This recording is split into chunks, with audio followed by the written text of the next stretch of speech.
De retour avec vous pour cette deuxième partie de vidéo dans notre exploration avec une autre compréhension de la dynamique de l'immunité. Nous avions vu donc le type de cellules immunitaires, le système réticulo-endothélial, l'intérêt donc du système microbien et quand on intervient sur un des 4 systèmes nerveux, endocrinien, immunitaire et bactérien, obligatoirement cela a un impact sur tous les autres, donc une action sur le corps biologique de l'individu ne se limite pas à l'endroit où on pose cette action ou au système dans lequel on fait intervenir cette action. En d'autres termes, quand on vaccine, ça a aussi un impact sur le système nerveux, le système endocrinien et le système bactérien, bien évidemment, puisqu'on inocule des parties de microbes ou des microbes eux-mêmes quand ce ne sont pas des vaccins inactivés. On avait vu aussi donc que le modèle la maladie infantile était le modèle royal de ce déroulement en 3 phases donc d'une infection. Destinée à favoriser le passage d'un cap évolutif, d'où l'importance pour un enfant de faire ces maladies infantiles bien soutenues, avec un corps où on fait tout pour qu'il soit en bonne santé, bien sûr, qu'il soit suffisamment en forme pour maturer en fonction des messages de l'extérieur qu'il va recevoir avec ces microbes qui vont venir informer son système immunitaire et non pas l'agresser. Et pour ce qui vient de l'extérieur, mais on verra aussi encore dans une autre conception, et là on va retourner obligatoirement au travail d'Antoine Béchamp, qu'il y a aussi que les microbes sont aussi élaborés à l'intérieur de notre corps à partir d'organites encore plus petits, le 3e élément du sang d'ailleurs, que les vaccinologues s'évertuent à ne pas voir, alors que c'est sous les yeux de tout le monde avec un microscope ultra grossissant à fond noir. Entre parenthèses, donc l'intérêt des maladies infantiles dans cette première partie de vidéo et cette lecture que je vous ai proposée, le système d'adaptation primale comme mis en avant, défini, un grand travail du docteur Michel Audent, avec les naissances comme à la maison et l'intérêt donc de suivre l'histoire de l'individu du premier jour de conception et ensuite tout au long des 9 mois et jusqu'au 1 an après la naissance, et l'intérêt primordial de tout ce qui s'y passe et ne pas nuire et ne pas intervenir de manière délétère dans toute cette période, que le système immunitaire n'est pas mature avant 7 ans. Beaucoup en ce moment nous parlent de 2 ans, 3 ans, les 9 mois de conception, 1000 jours au total, donc ce qui ferait environ 3 ans, voilà, 2 fois 365, plus encore les 9 mois, 244 jours. Là, on est carrément dans le propos suivi dans ces pages à l'âge de 7 ans. Voilà, qui permettent donc, chez l'enfant de moins de 7 ans, on avait vu que c'était en effet les microbes qui permettaient la maturation des 3 grands systèmes de régulation, donc nerveux, endocrinien et immunitaire, regroupés en un système d'adaptation primale. On avait vu les 3 filtres, donc le premier, la peau et les muqueuses dans le système immunitaire, le second filtre, l'immunité à médiation cellulaire avec les lymphocytes T, et le 3e filtre, l'immunité à médiation humorale avec les lymphocytes B. Je vous reprends les pages de cette lecture, bien sûr. Donc on avait vu ô combien il était important de respecter ces phases, la comparaison avec les 3 phases du métabolisme, assimilation, utilisation et ensuite élimination des déchets. Et le fait donc que la vaccinologie, elle ne s'intéresse qu'à la 3e phase qui est l'élimination des déchets, où, dans une vue très restreinte, elle observe des microbes et elle les rend responsables de la maladie, ce qui n'est pas le cas dans une autre conception de la dynamique de l'immunité. C'est ce que l'on est en train de voir ensemble à la lecture de ces pages et de cette importante réflexion et de ce travail qui a été fait par ce docteur. Voilà, donc on reprend.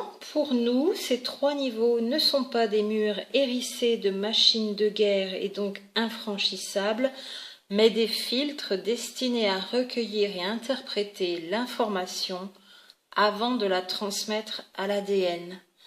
C'est un processus nutritif doté d'un bel appétit, entre guillemets, au cours duquel le système immunitaire accueille toutes les informations.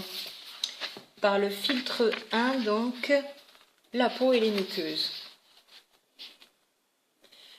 Il mémorise aussi ce qui est utile pour la continuité de la vie et de l'évolution, au travers du filtre 2, entre parenthèses, donc, qui est l'immunité à médiation cellulaire avec les lymphocytes T, et élimine ou détruit ce qui est superflu et dont la redondance, c'est-à-dire ce qu'on a en trop, en double, en triple, et dont la redondance peut s'avérer néfaste au bon fonctionnement de l'ensemble.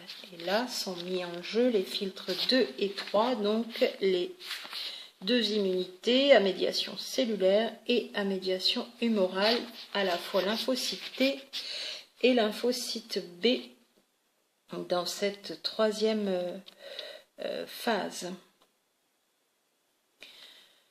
Il existe donc un contrôle très strict lors de l'activation d'un germe pathogène, entre guillemets, mais cette version n'a rien à voir avec l'immunologie classique et la vaccinologie, qui ignore purement et simplement les aspects bénéfiques de la rencontre au cours des phases d'assimilation et d'utilisation des informations par ces corps étrangers, donc microbes, virus, bactéries, pour ne percevoir, donc vaccinologie et immunologie classique, pour ne percevoir et favoriser que les phases de destruction. Comme l'ensemble de la science réductionniste, ces disciplines procèdent par phases occultées. Première ligne, le système des muqueuses, la phase d'incubation. On va reprendre donc les 3 étapes dans cette lecture. Première ligne, deuxième ligne, troisième ligne. Donc, première ligne, le système des muqueuses, phase d'incubation. Version officielle. Je cite, « Naturellement, nous disposons de remparts et d'alliés précieux qui vont s'opposer aux bactéries et virus et le plus souvent les éliminer. La peau, les muqueuses et diverses sécrétions comme la salive ou les larmes constituent de véritables barrières à l'infection, comme dans une guerre de tranchées. » C'est une phrase extraite donc de la lettre de l'Institut Pasteur. C'est en ces termes que l'Institut Pasteur s'exprime sur l'immunité. Donc notre auteur, dans ces quelques pages de son livre, lui, va continuer un petit peu autrement. Il commande cette version. Donc, selon cette version, peau et muqueuse constituent des barrières mécaniques étanches dont le rôle est d'interdire la pénétration des germes pathogènes dans le milieu intérieur. Ça n'est pas faux, à condition toutefois que l'enfant ait été allaité et avec une réserve de taille. Ces interfaces, donc peau et muqueuse, ne constituent pas un obstacle permanent, mais une immense surface d'échange d'environ 400 mètres carrés, dont le rôle est de filtrer et de transformer les informations du non-soi, tout ce qui est étranger à soi, donc tout ce qui vient de l'extérieur, tout ce qui n'est pas reconnu comme appartenant à l'individu, dont le rôle est de filtrer et transformer les informations du non-soi afin de les rendre inoffensives et compréhensibles aux systèmes régulateurs qui construisent peu à peu l'individu. le soi. C'est donc des messages reçus, des messagers qui vont avoir une fonction d'éducation, de maturation, de construction pour l'individu, et non pas des agresseurs. Il faut simplement respecter les processus en commentaire comme j'ai envie de le donner, et non pas les entraver. Une mauvaise compréhension de la fonction du système immunitaire amène à la catastrophe. Et cette intervention agressive, extrêmement violente, qu'est la vaccination, vient perturber tout ce qui a été prévu de manière extrêmement perfectionnée et de manière extrêmement efficace. Continuons la lecture. Chez le nourrisson, le système immunitaire est indifférencié, immature. Son élaboration va suivre les grandes étapes du développement, la conscience de soi à 3 ans. 3 ans. Les maladies infantiles du sevrage à 7 ans, puis la puberté, la maturité émotionnelle et sociale. Chez le jeune enfant, les filtres protecteurs sont situés à la périphérie du corps, avec pour fonction d'établir les limites objectives du soi, ce que je suis donc en tant qu'individu, le soi. La peau et les muqueuses constituent ainsi la première ligne de séparation-identification de l'enfant. Leur activation est immédiate au moment du contact avec une information antigénique en provenance du milieu extérieur. La mise en place et le fonctionnement correct de cette première ligne est conditionné par l'allaitement maternel et l'éducation. À son tour, elle conditionne entièrement la mise en place et le fonctionnement ultérieur des 2 filtres suivants. Ces notions simples indiquent clairement que toute vaccination durant la période primale est une agression considérable pour le système immunitaire, nous dit l'auteur de ces lignes. Comme un enfant qui ne sait ni marcher ni parler, comment un enfant qui ne sait ni marcher ni parler peut-il saisir et assimiler une information immunitaire très complexe, inoculée directement dans son milieu intérieur? Oblige-t-on un enfant de 1 an à courir le 100 mètres ou un enfant de 3 ans à lire la critique de la raison pure? Voilà ce que fait la vaccination. Demander à un système immunitaire complètement immature, parce que tout le cheminement étape par étape n'a pas pu encore être fait, demander au système immunitaire de cet enfant d'interpréter des informations extrêmement complexes, incompréhensibles, et qui n'ont rien à voir avec les informations qui arrivent en provenance de la nature. Le contenu d'une seringue vaccinale, adjuvant, conservateurs et autres process de fabrication qui laissent tout un tas de produits en suspens dans cette seringue, même à l'état de trace, n'a rien à voir avec l'information et les messagers que le système immunitaire d'un être humain qui vient d'arriver, qui vient de naître, va rencontrer de manière naturelle. En commentaire de ma part, encore une fois, je continue la lecture. Le placenta appartient en propre à l'enfant qu'il sépare de sa mère. Différenciation. Il manipule la physiologie maternelle pour assurer le bon développement du fœtus. Il filtre les informations et sépare ce qui sera digéré de ce qui sera rejeté, au sens propre comme au sens figuré d'ailleurs. À la naissance, la rupture du cordon entraîne la perte définitive de ce jumeau utérin. Naître est un événement considérable dont l'un des aspects majeurs est l'irruption dans le monde des microbes. Parce qu'effectivement, nous vivons dans un monde de microbes. Et à l'intérieur du corps de la maman, l'enfant aussi est entouré de microbes dans l'utérus, là où il se développe. Il est contre la paroi intestinale, contre la paroi ovarienne, contre la paroi la vessie. Et bien sûr, c'est pas des parois en acier, en plastique blindé où il n'y a rien qui filtre, il n'y a rien qui passe.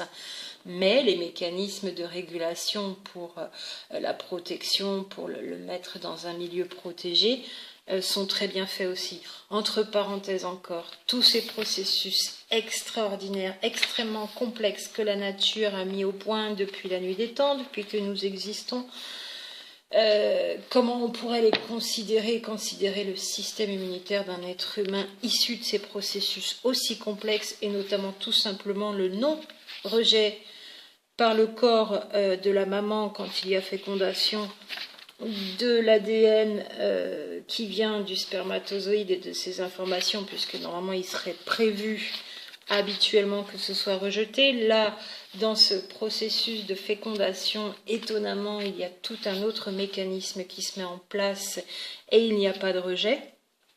Là aussi, encore une fois, un mécanisme, la nature est parfaite et le système immunitaire est parfait. Si parfois, parmi les enfants qui naissent, il y a des systèmes immunitaires de manière... et qu'est-ce qu'on en sait aujourd'hui avec toutes les interventions qu'on a eues sur ces systèmes immunitaires de génération en génération, avec ces manipulations de virus et de bactéries avec la vaccinologie, entre parenthèses. Mais s'il y a vraiment des déficiences à certains moments, est-ce que, il n'y a pas moyen d'aider à récupérer ces déficiences et à rebooster le système immunitaire pour un fonctionnement optimal? 2, quelles sont les raisons de ces déficiences? Et notamment au niveau de toxicologie, encore une fois. Depuis que l'on manipule des matières et des matériaux qu'on a fabriqués ou issus de la Terre, les phénomènes d'intoxication ont toujours existé. Quel est l'impact sur un ADN? Quel est l'impact sur un corps biologique? Quel est l'impact sur une maman en cours de conception et sur le bébé? Pourquoi ces systèmes immunitaires, quand c'est arrivé, sont défaillants? Pourquoi il y a des anomalies? Pourquoi il y a des anomalies génétiques? Voilà. Essayons d'aller chercher quand même les causes des problèmes. Et non pas de dire, voilà, il y a un problème, regardez, cet enfant, ça ne fonctionne pas, il est handicapé, il va falloir que la science, d'un coup de baguette magique, récupère tout ça. Et de poser là, pour en revenir au système immunitaire, de poser la croyance que le système immunitaire, c'est pas quelque chose d'efficace, c'est pas quelque chose de vraiment bien mis au point. Parce que c'est bien ça le postulat de la vaccinologie. Un enfant et un être humain donc a un système immunitaire qui ne va pas pouvoir tout seul gérer toutes ces agressions de tous ces vilains microbes, comme un loup dans la bergerie, pauvre mouton impuissant, et il faudra bien quelqu'un pour venir aider. Ce sera donc le bon pasteur. Vous voyez là à qui je peux faire allusion, cette extraordinaire médecin canadienne qui avait eu 6 cliniques en phlébologie avant de s'apercevoir que la médecine qu'elle pratiquait partait largement à la dérive. Vous la connaissez, je n'ai pas besoin de citer son nom, bien sûr. Je reprends la lecture. Naître est un événement considérable dont l'un des aspects majeurs est l'irruption dans le monde des microbes.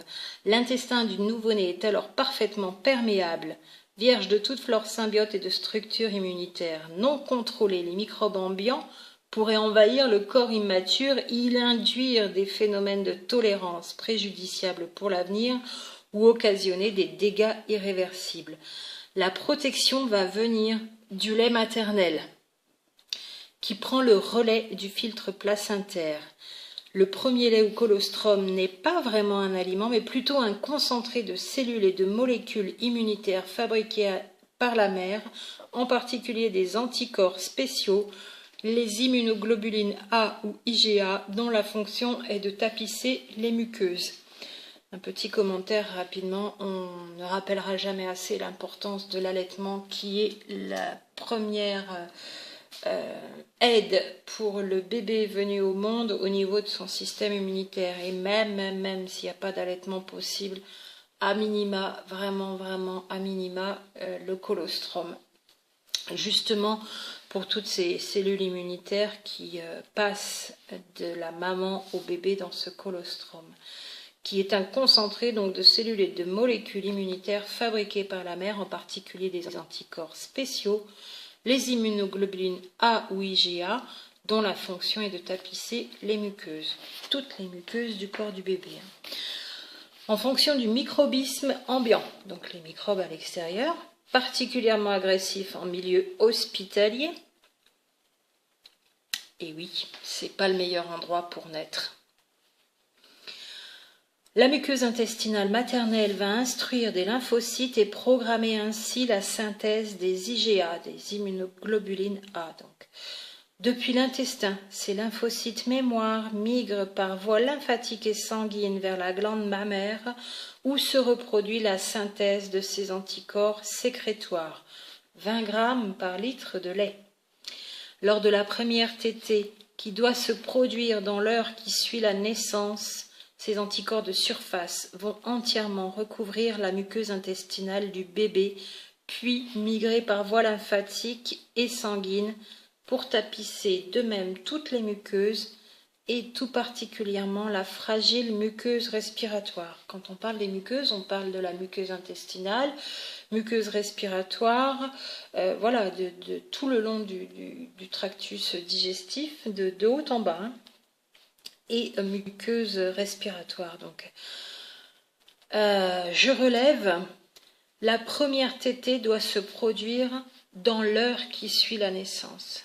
Vous imaginez à chaque fois déjà la catastrophe quand un bébé est séparé de sa mère et qu'il revient 4 heures ou plus encore après et qu'il n'a pas eu sa tétée dans la première heure. Ce sont tous les microbes ambiants auxquels il est exposé et dans un hôpital qui n'est vraiment pas le meilleur endroit pour naître. Donc, cette première tétée empêche instantanément la pénétration intempestive d'antigènes étrangers, alimentaires ou microbiens à travers les muqueuses perméables du bébé. Ces immunoglobulines A sont dits aussi anticorps réflexes, entre guillemets, car ils sont toujours exactement adaptés au microbisme qui entoure la mère et l'enfant. Ce dernier n'a besoin d'aucun vaccin car il est parfaitement protégé par le lait maternel. Le colostrum contient aussi des substances qui imperméabilisent la muqueuse intestinale et permettent la mise en place d'une flore lactique. C'est donc une flore très spécifique. Flore lactique qui, à son tour, intervient dans la maturation de l'immunité propre à l'enfant. Beaucoup de médecins dont on n'entend pas assez la voix le rappellent en permanence. L'allaitement est le premier cadeau pour préserver l'immunité de son enfant, le premier cadeau à lui faire. Autant que l'on peut, il ne s'agit pas de culpabiliser quand on est maman et qu'on n'a pas pu allaiter, mais en tout cas, préparer cet allaitement à la naissance, il faut vraiment y veiller.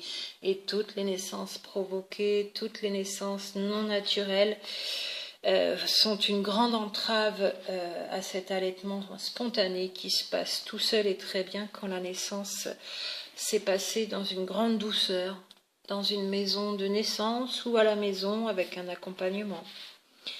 Le corps de la femme, le corps de la maman et l'être humain est fait pour naître de manière naturelle.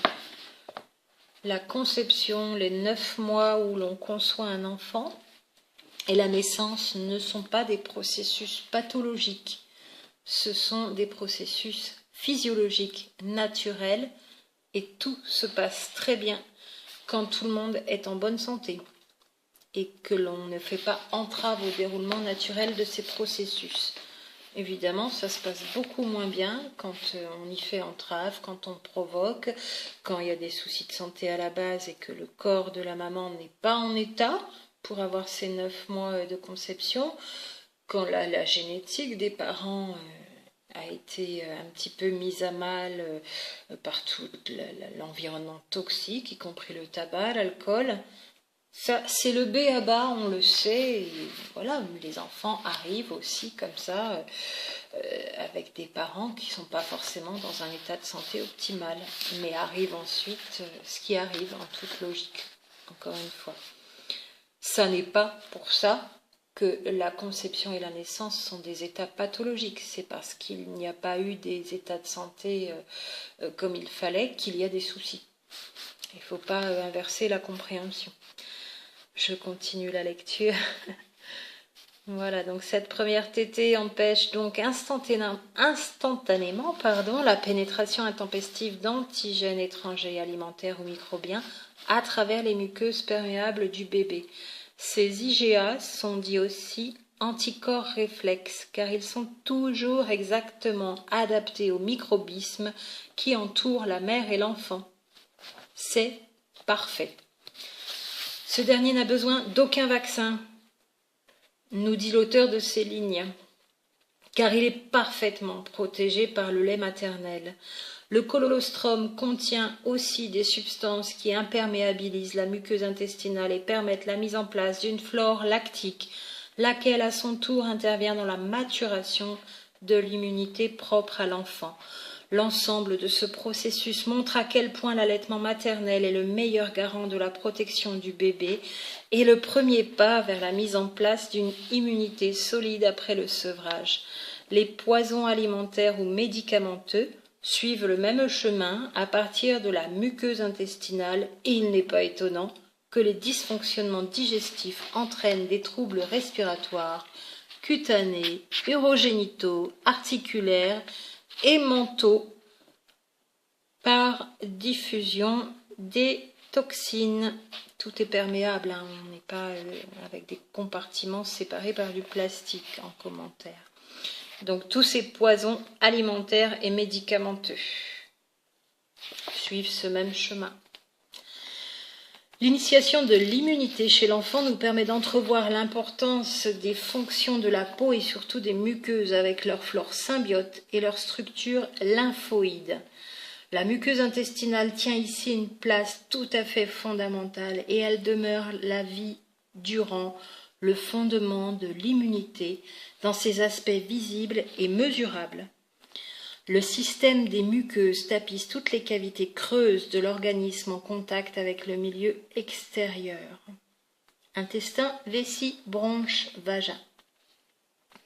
Ces organes creux abritent tous une très abondante flore symbiotique dont l'activité métabolique globale est équivalente à celle du foie, l'activité endocrinienne égale à celle du cerveau. Ça, c'est très important. Je vous le relis, mais vous pourrez le relire quand vous ferez l'acquisition de ce merveilleux livre. Je n'ai pas d'intérêt financier, mais quand je vais vous en donner le titre, vous comprendrez pourquoi il est très très très important de prendre connaissance avec cet auteur ou avec les quelques rares autres dans le monde qui tiennent le même discours. Il est très important de comprendre la dynamique immunitaire autrement. Il est grand temps. Voilà, donc ces organes creux abritent une très abondante flore symbiotique. Ces microbes domestiques ont une très puissante activité immunitaire. Je ne vous ai pas relu la phrase en entier. Ces organes creux abritent tous une très abondante flore symbiotique dont l'activité métabolique globale est équivalente à celle du foie pour l'activité métabolique et l'activité endocrinienne, c'est-à-dire assimilée à l'activité hormonale, l'activité endocrinienne est égale à celle du cerveau.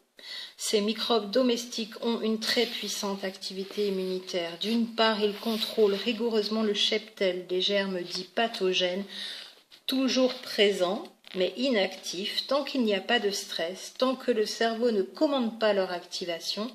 Souvenez-vous de la citation de départ, et pour les personnes qui ont trouvé qui est l'auteur de cette citation, si vous avez envie de jouer le jeu, vous avez envie peut-être de la mettre en commentaire au-dessous de cette vidéo, si vous avez trouvé qui est l'auteur de cette citation. Alors ces germes donc sont pathogènes mais à l'état latent, ils sont présents mais inactifs tant qu'il n'y a pas de stress, tant que le cerveau ne commande pas leur activation, leur prolifération et leur action régulatrice. C'est vraiment une autre façon de concevoir le monde microbien à l'intérieur du corps humain. D'autre part, ce cheptel de germes donc assure l'initiation et la maturation des structures lymphoïdes associées aux muqueuses qui représentent 50% de la population lymphocytaire et qui vont prendre le relais du transfert d'informations. Notre santé dépend donc étroitement de ces minuscules commensaux et toute perturbation de leur écosystème entraîne obligatoirement un désordre général, immunitaire, nerveux, endocrinien et psychique.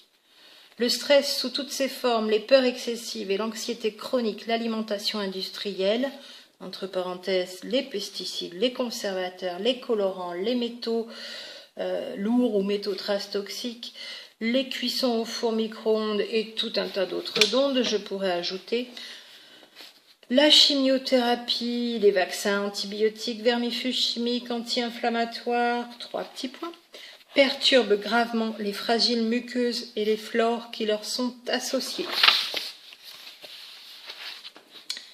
Voilà pour cette deuxième partie de vidéo et je vous propose vraiment une troisième vidéo pour écourter celle-ci. Donc ce sera la dynamique de l'immunité en 3 parties. Je vous convie à la troisième et dernière partie dans la vidéo qui va tout de suite succéder à celle-ci. À très vite.